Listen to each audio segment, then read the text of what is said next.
así es, tal cual.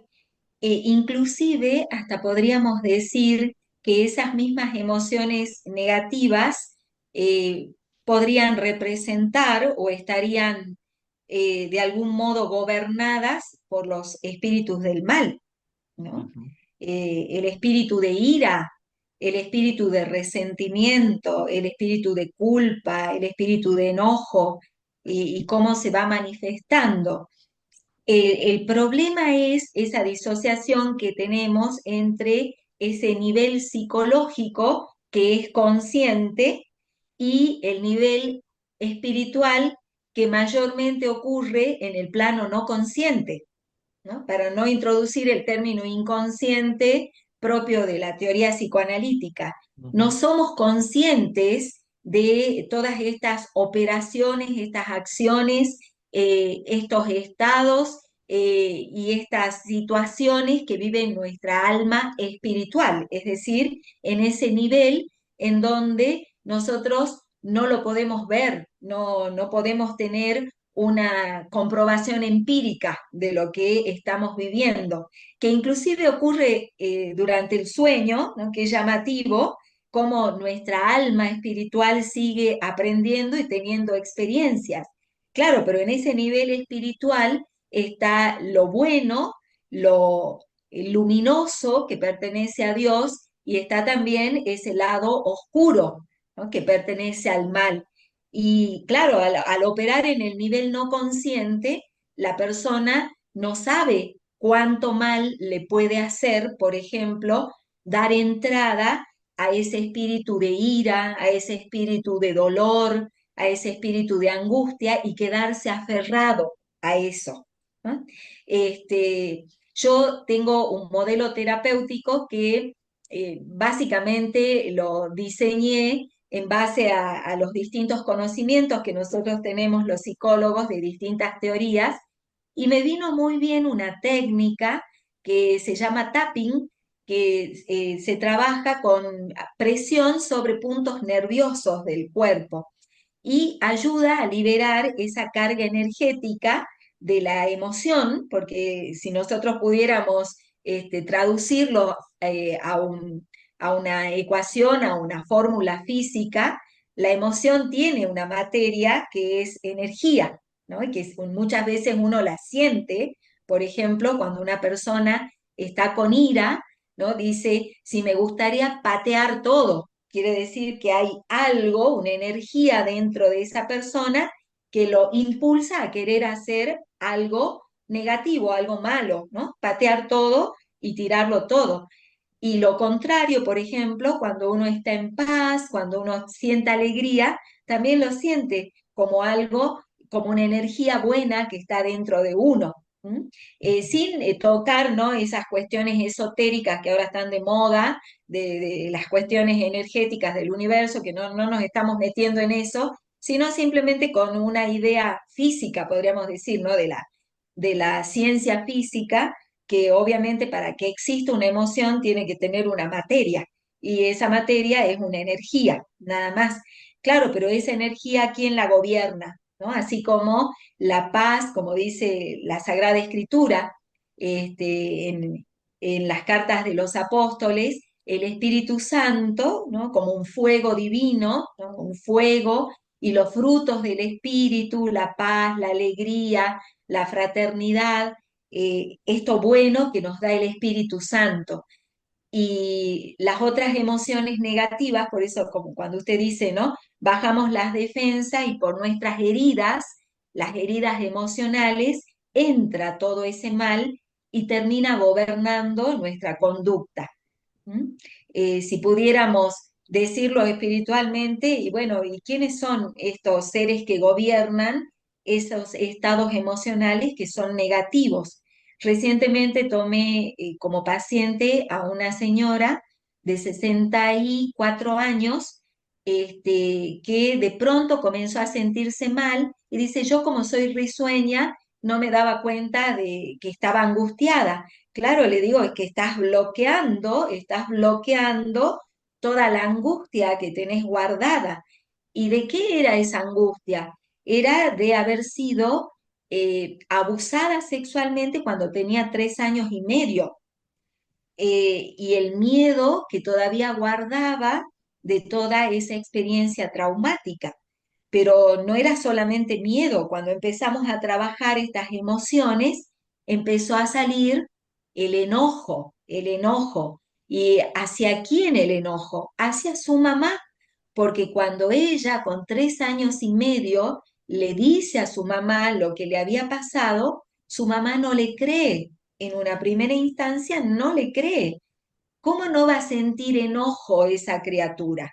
¿Cómo no se va a abrir una herida en ese ser tan pequeño que fue a buscar amparo, refugio, contención, apoyo, consuelo, defensa? ¿En quién? En su mamá. ¿Mm? Y no lo encuentra, no encuentra nada de esto. Entonces, cuando trabaja la emoción del enojo, ¿y por qué es tu enojo? Y porque mi mamá me abandonó, la sensación de abandono, porque esa madre no actuó como una madre. La madre la silencia, le dice, cállate, no contés nada, porque si tu papá se entera, va a ir y lo va a matar y va a ser peor, porque lo van a meter preso a tu papá. ¿No? Esas operaciones mentales desde la lógica, ¿no? Que se contraponen con lo que debería ser la reacción natural del espíritu bueno, ¿no? De nuestro aspecto espiritual que viene de Dios, de ayuda, de contención, de apoyo, de consuelo, de protección a esta niña. Y ella sigue guardando ese enojo, ese resentimiento con la madre. ¿Y en qué se ha transformado? Y se ha transformado en una depresión que la viene persiguiendo durante casi 60 años de su vida, más de 60 años en su vida. Y se ha convertido también en una somatización de ese malestar emocional que se traduce en una obesidad. Entonces ella me dice, yo tengo problemas de gordura desde los 8 años. Claro, porque a los 8 años ya se es más consciente, ya se razona de otra manera y se puede ser, digamos, generar ya una estructura psicológica de comprensión del hecho, de lo que se ha vivido y de las repercusiones que está teniendo en su vida cotidiana ese hecho traumático, no solamente por el hecho en sí mismo, la gravedad de ese delito, sino por la reacción de la madre y ese sentimiento de abandono, ¿no? De abandono de la familia, de falta de apoyo. Esa herida emocional ha persistido hasta este momento. Ahí hablando de estas situaciones, sobre todo lo que se refiere a las señales que probablemente la mamá pasó por alto, o bien que se quiso cegar, o bien que es un proceso propio de la negación. ¿Cuáles son las señales que a veces tenemos que prestar los entornos y los contextos de personas que ni ellas mismas identifican qué ocurre, ¿va? Para que identifique si es o no depresión? ¿Y por qué hago esta pregunta? Porque a veces, sobre todo las personas menores de 30 años, y no sé a qué se deba, Elena, a que ya no quieren ir a terapia, o cuando van a terapia quieren todo como en los centros de alimento, de comida rápida, así rapidito quiero todo. Ah, no me lo resuelve, ya no voy a terapia. ¿Cuáles son esos síntomas a los cuales hay que prestarle atención para descartar o confirmar una sospecha de posible depresión? Bien, esto a lo que se refiere usted, padre, sobre las conductas que estamos viendo en los jóvenes, forman parte, considero yo, de los mismos patrones culturales en los que estamos inmersos, de esta cultura posmoderna que vive en la inmediatez de la satisfacción del deseo. ¿Mm? Lo que yo deseo tiene que cumplirse y tiene que ser como yo quiero y en el momento en el que yo quiero. La baja tolerancia, la frustración. Para poder hacer una terapia necesitamos reconocer la necesidad del tiempo para sanar y que el tiempo que requiere la mente no tiene que ver necesariamente con nuestro deseo. Yo siempre le digo a mis pacientes, mira, tardaste 20, 30 años, 40 años en enfermarte. No podés pretender que en un mes, que en un año puedas sanar todo lo que has venido acumulando durante tanto tiempo de tu vida, ¿no? Es necesario ser paciente, por eso quien va a terapia se convierte en un paciente, es decir, tiene que tenerse paciencia a sí mismo en este proceso de sanar, es decir, de cambiar, y el terapeuta también tiene que ser paciente en el proceso que hace su paciente, ¿no? Bien, ahora respondiendo concretamente a esto, ¿cuáles son las señales de la depresión? La depresión suele manifestarse de distintas maneras. Muchas veces los chicos, sobre todo niños y adolescentes, y los niños particularmente, nosotros podemos ver como señales algo totalmente contradictorio. Al niño, por la misma energía vital de la niñez, no lo vamos a ver en la cama llorando, no queriendo levantarse por la mañana, ¿no? No, el niño va a mostrar las señales de su depresión más bien con lo contrario, siendo hiperactivo, ¿eh? Y siendo muchas veces destructivo con las cosas e inclusive autodestructivos, ¿eh? Cuando ya la depresión ha llegado a un nivel muy alto, hay un indicador que es muy grave, que es la tendencia a los accidentes. Como los niños de pronto salen corriendo en una situación de peligro y se exponen a un peligro. Yo nunca me voy a olvidar de una situación que viví en mi parroquia, y estoy hablando hace fácilmente 25 años. Estábamos reunidos con el grupo de adolescentes que yo animaba en un salón en la planta alta de la parroquia, en el lugar donde había reuniones, ¿no? Un niño pequeño, no debe haber tenido más de 8 o 9 años, se subió a la ventana mientras estábamos nosotros ahí, y la ventana no tenía rejas. Yo estaba con un susto tan grande que esta criatura se pudiera caer de ahí, y hablé a un muchacho que estaba en el patio de los Boy Scouts, y le pedí, le digo, por favor, decile al niño, que como dándole una orden como si fuese un policía, que se baje. Menos mal que el niño reaccionó y se bajó de la ventana, porque tenía yo hasta temor de acercarme, y que en un impulso, porque esa es una señal muy característica de la depresión, la impulsividad, ¿sí? En los niños, en los adolescentes, que llevado por un impulso se arroje al vacío, ¿no? Entonces, prestar atención a estas conductas impulsivas de los niños. La necesidad de llamar permanentemente la atención, esa es otra característica. Y ya más grandes, los vamos a ver a los chicos con tendencias a, por un lado, el aislamiento y la búsqueda de una evasión a través de vicios, ¿sí? Sea el celular, sea la computadora, los videojuegos, las consolas de videojuegos.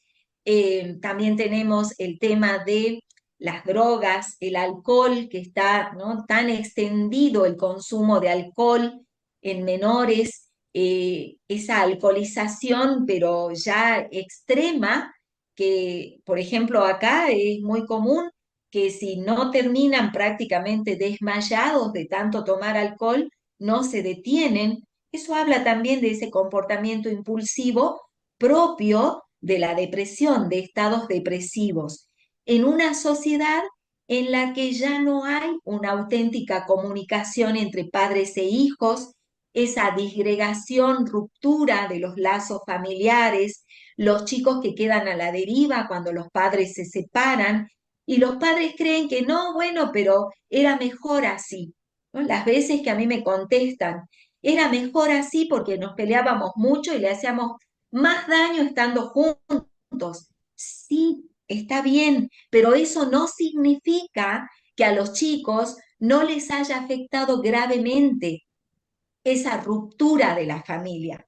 Los padres priorizan la salud mental del hecho de que los chicos ya no presencian las peleas de los padres. Claro, pero no te estás poniendo en su lugar que como hijo, en nuestra estructura mental tenemos esos arquetipos que dicen que yo tengo que estar con mi mamá y mi papá porque eso es una familia, ¿no?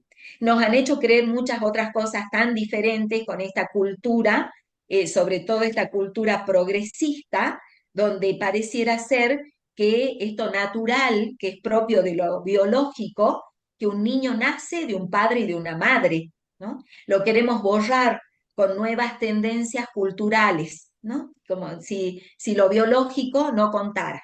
Entonces, toda, ¿no? Y vamos sumando, y ya cuando los chicos nos muestran la desmotivación para el estudio, la falta de interés, ese estado de anonadamiento, nada me llama la atención, las dificultades para aprender, para estudiar, para memorizar. Todas son señales de depresión, que empieza con algo más o menos leve y como el problema no se resuelve y la persona sigue inmersa en situaciones donde hay distintas formas de violencia, desde el desinterés de los padres, falta de atención, falta de acompañamiento, hasta otras violencias de otra naturaleza, físicas, ¿no? Psicológicas, de insultos, eh, de falta de apoyo económico. Bueno, todas las formas de violencia que ya sabemos que están impactando en esa persona y la están haciendo sentir sin valor, indefensa, sin valor para los otros. Todo eso forma parte o forma la amalgama que va construyendo el estado depresivo. Y hablando de esas tendencias que a lo mejor nos dicen que tienes que aprender a decir adiós, que si tu ex te abandona, hazle una cartita donde le digas adiós, ya no luches por ese matrimonio, no luches por ese noviazgo, no luches por esa familia.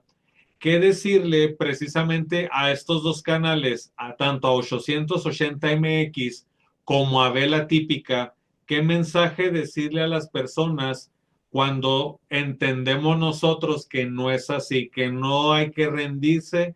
¿Qué mensaje dejarles, Elena? Importante esto que está señalando padre, porque estamos en una cultura de lo efímero, de lo superficial, de lo descartable.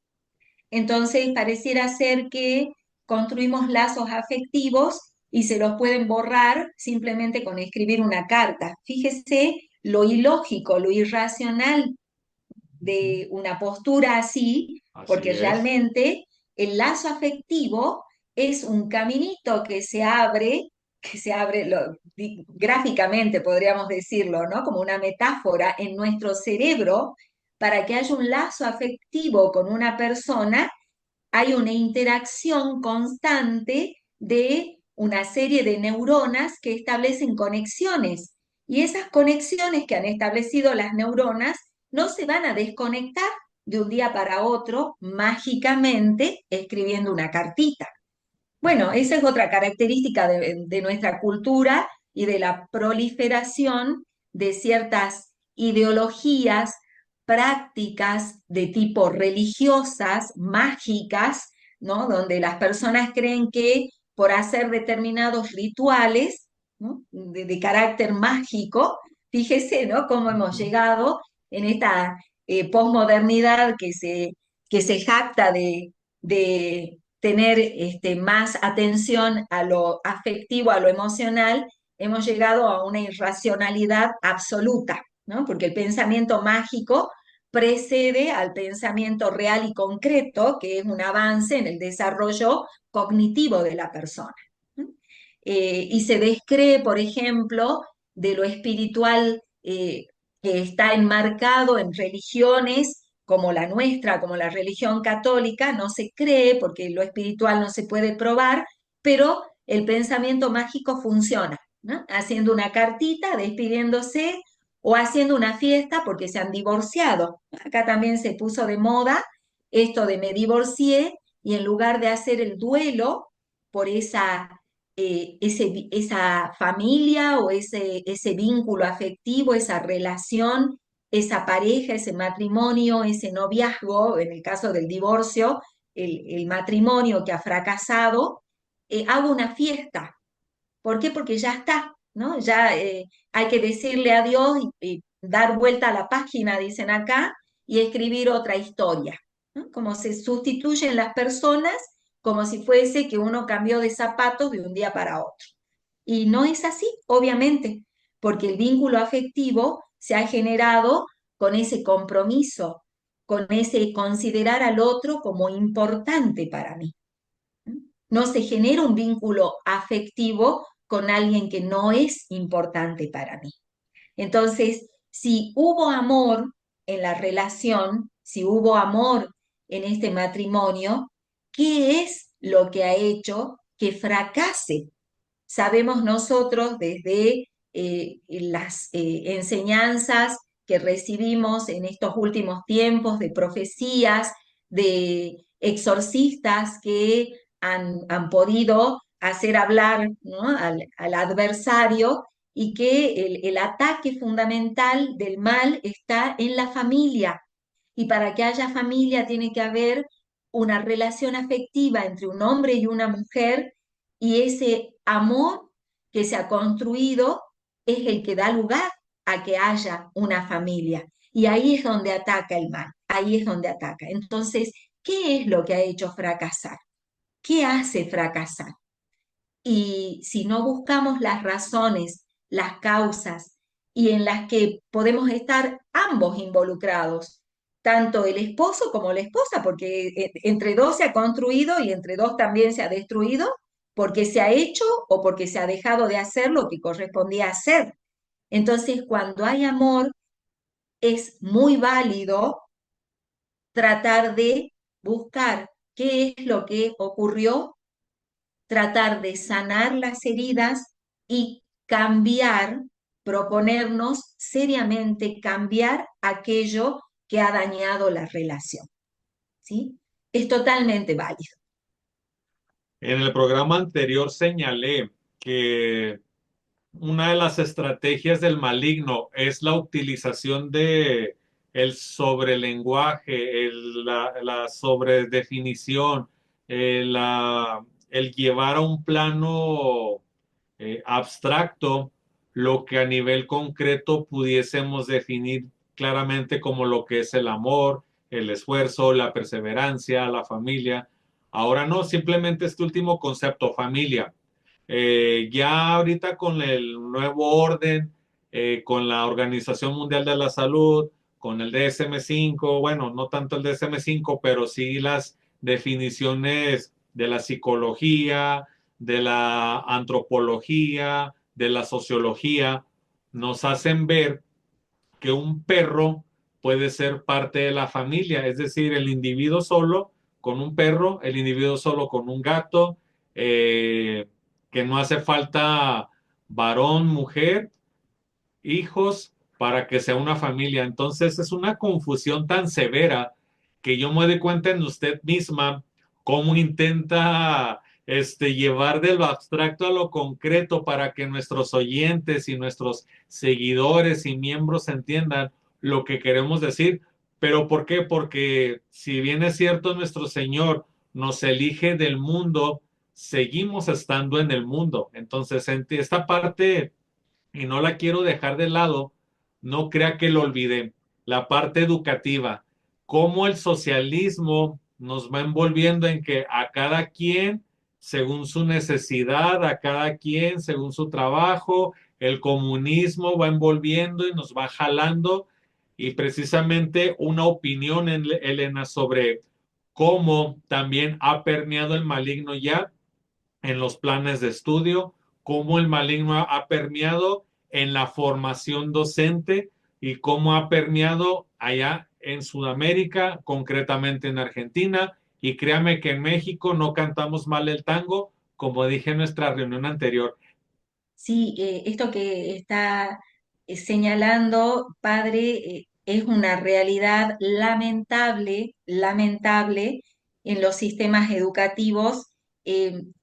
Yo diría en toda la sociedad occidental, porque uno recibe también, lee noticias de lo que ocurre en otros países de Europa, por ejemplo, y es clarísimo todo este plan de desmantelamiento del sistema familiar, así como Dios lo ha creado, ¿no? Porque tenemos que ser, en este sentido, fieles testigos de la palabra de Dios, y nosotros transmitir también esta idea, no atemorizarnos frente al avance de esta ideología que ha impregnado absolutamente toda la cultura. ¿M? Está presente en los planes de estudio, en las propuestas de la educación sexual integral, pero también está muy presente en las películas, en los videos, está presente en las canciones, en la música que escuchan los chicos, en todo se ha ido imbricando, ha ido trasuntando todos los aspectos de la vida cotidiana de las personas, al punto que la gente ya no habla de sexualidad, sino de género. ¿Mm? A mí lo que me ha llamado la atención en el transcurso de estos años, en donde hubo toda una acción sistemática y persistente para hacer este adoctrinamiento ideológico, cómo la gente tan fácilmente ha ido incorporando esta ideología, y sobre todo los jóvenes y los adolescentes la tienen tan presente intelectualmente, que cualquier situación de su vida, cualquier interacción comunicativa, ellos van a manifestar las ideas de esta ideología sin cuestionar absolutamente nada, ¿no? Llama la atención. Usted como psicólogo sabe perfectamente cómo se puede hacer control mental en las personas, ¿no? Y de hecho se han expuesto muchas teorías que a veces se las tilda de teorías de la conspiración, porque no coinciden con la narrativa oficial y por supuesto provocan esa disonancia cognitiva, ¿no? No, esto que están diciendo no condice con lo que dice todo el mundo, con lo que nos hacen creer, ¿no? Los medios de comunicación y quienes operan toda la comunicación en el mundo. Entonces, claro, no cuestionan nada, porque además hubo todo un vaciamiento de contenidos en la educación, y entonces ya no se enseña, como se enseñaba antes, contenidos científicos. Todo se basa en el sentido común, lo que las personas opinan, lo que han interpretado de los autores que leen, porque les parece que su opinión tiene la misma categoría que una teoría científica, ¿no? Es toda una estrategia para ir introduciendo conceptos que no tienen un fundamento científico, pero que son persuasivos, convincentes, como toda falacia. ¿No? Una falacia, una supuesta verdad que no tiene una estructura lógica y que tampoco se puede comprobar empíricamente con el método científico. Pero está todo aceptado porque ya esta cultura es así. Entonces, prestar atención los papás que queremos cuidar a nuestros hijos, advertirles, no tener miedo. El otro día de visita a unos primos en casa, comentaban de sus hijas adolescentes, la mayor 18 años y la menor de 16 años, que para ellos es natural que las personas puedan hacer una elección de su orientación sexual, ¿no? Como si surgiera, como, bueno, me gusta más este par de zapatillas que aquel. Entonces, y bueno, si me gusta más, puedo optar por esto, ¿no? Sin entender que en el trasfondo de una orientación sexual invertida, una homosexualidad, hay un trastorno, ¿sí? Que no es una cuestión de elección, pero bueno, eso dice la ideología, que se puede elegir, ¿no? Que podemos probar si nos gusta, si no nos gusta, que cada uno puede hacer la elección que mejor le parezca, ¿m? Y lo que está de moda. Entonces, el primo, mi primo decía, bien, yo por ahí no quiero contradecirlas a las chicas, a mis hijas, y decirles que no, que eso está mal, porque no quiero que ellas piensen que soy cerrado, que me critiquen. No, le digo, de ninguna manera, de ninguna manera. Tus hijas tienen que saber qué está bien y qué está mal, que esto es bueno y esto es malo, porque entonces si no, le creas una confusión y ellas, así como creen que esto puede ser bueno, así también, ¿no? Por ejemplo, este consumo generalizado de la marihuana. Y entonces se distingue entre consumo lúdico y consumo problemático, como si la droga en sí misma no fuera mala, ¿no? Y Ustedes bueno, en todo la, lo que se está perdón, generando. por ejemplo, ahorita que estaba mencionando sobre lo que es el papel de la sociedad y que cómo la educación, sobre todo la pública, es es un reflejo, es un micro reflejo de lo que en sí a nivel macro vemos. La pregunta sería, ¿ustedes también ya dejaron, igual que en México, fuera de los planes de estudio a Dios o están en ese inter todavía? ¿No? Está totalmente fuera de los planes de estudio. Dios ya eh, no se admite en la escuela pública. Ya hace algunos años nosotros teníamos particularmente en mi provincia, que es una provincia que se ha jactado, se ha vanagloriado desde siempre, podríamos decir, de ser muy católica, ¿sí? No quiero decir algo que no es, pero fácilmente hace 10 años, si no es un poco más, se ha erradicado a través de una ley de los planes de estudio la materia catequesis o religión, se decía, ¿no? La materia religión o catequesis, porque era parte de la currícula escolar la enseñanza de la doctrina católica. Después comenzó todo este cuestionamiento, que por qué había que enseñar la doctrina católica, si había otras religiones y tenían tanto derecho como la religión católica a expresar sus enseñanzas dentro de la escuela. Y bueno, durante mucho tiempo se animó a las otras religiones, a las otras iglesias, podríamos decir, que ellos presenten también sus propuestas curriculares para enseñar a los chicos que no eran católicos dentro de la escuela su doctrina. Nunca concretaron ninguna propuesta. Entonces continuó la enseñanza de la doctrina católica dentro de la escuela, hasta que finalmente por ley se erradicó. Inclusive está prohibido en ambientes públicos que haya un crucifijo, que eso era común. ¿Sí? Ujú. Era Sí, común en los edificios públicos de la administración pública un ujú. crucifijo. En el Poder Judicial, en la sala, en el escritorio donde atiende la directora, en las aulas, en todas partes había crucifijos. Acá tenemos dos imágenes a las que se le rinde culto, se veneran en la ciudad de Salta porque se les atribuye milagros, inclusive de haber detenido un gran terremoto 2 veces que casi devasta toda la ciudad. Se llaman el Señor y la Virgen del Milagro, representan a Jesús crucificado y a Nuestra Señora, la Santísima Virgen María. Bueno, era común que en las escuelas estén las imágenes del Señor y de la Virgen del Milagro.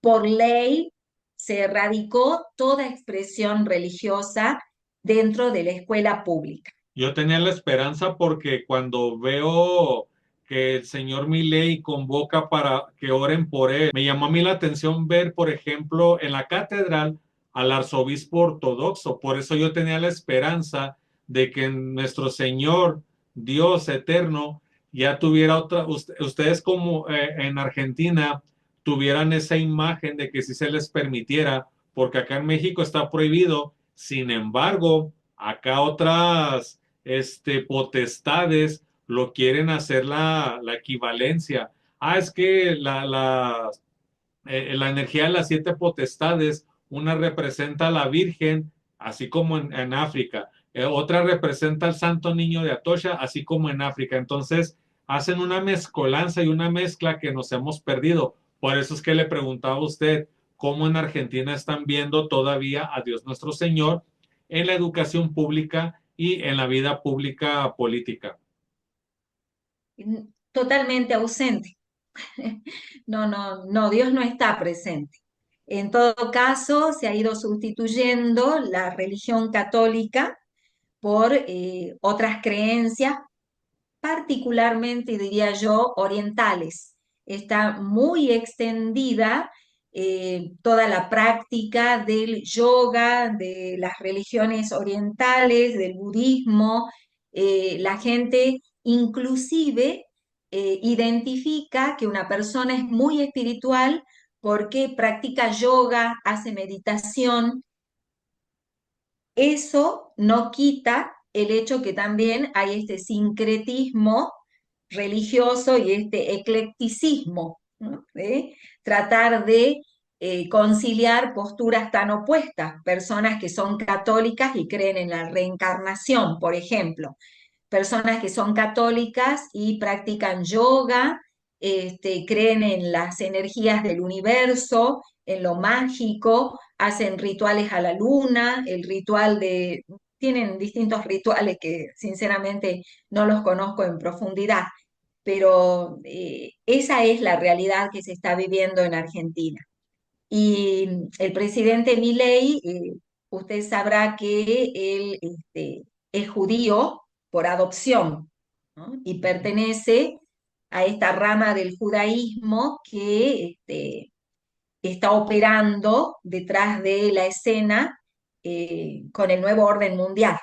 ¿Mm? Así que lo que nos pueda mostrar como apertura en consonancia con la idea de la libertad que tanto proclama. Cerrando la idea sobre el presidente de mi país, creo que es recomendable siempre observar lo que hacen los gobernantes, no lo que dicen, pues sus acciones son las que develan sus verdaderas intenciones. Finalmente, me gustaría concluir diciendo que no nos dejemos avasallar ni amedrentar por estas ideologías progresistas de izquierda que pretenden hacernos creer que somos nosotros los equivocados. Debemos defender la familia tradicional y los valores cristianos en una sociedad totalmente decadente. La familia, construida sobre el amor, es el lugar donde sus miembros encuentran protección, cuidado, contención y ayuda mutua. Este tipo de familia es el que asegura que las personas se desarrollen con un psiquismo sano y un espíritu fuerte. Ese es el tipo de personas que necesita esta sociedad. Bien, le agradezco enormemente, Padre Omar, la invitación a este espacio tan hermoso y quiero que toda la audiencia reciba de mi parte un cariñoso saludo. Hasta la próxima.